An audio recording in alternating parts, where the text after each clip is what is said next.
بسم اللہ الرحمن الرحیم۔ محترم ناظرین، آج میں یہ بتانے جا رہا ہوں کہ مولانا کلیم صدیقی صاحب کون ہیں۔ تو جانیے کہ مولانا کلیم صدیقی صاحب امن و شانتی کے پیامبر اور ہندو مسلم اتحاد کے داعی ہیں۔ مانوتا اور انسانیت کی خدمت ان کی زندگی کا مشن ہے۔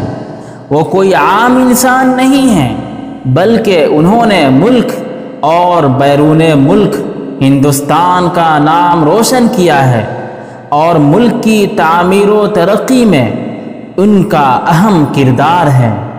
وہ قانونی دائرے میں رہتے ہوئے اسلام کا پیغام امن و شانتی دوسروں تک پہنچاتے ہیں۔ وہ ہمیشہ مانوتا اور انسانیت کی بات کرتے ہیں۔ ایسے لوگوں کو راستے سے اچانک گرفتار کر لینا غیر انسانی حرکت ہے۔ مولانا صدیقی کو فوراً رہا کیا جائے اور ان کو باعزت طریقے ان کے گھر پہنچایا جائے۔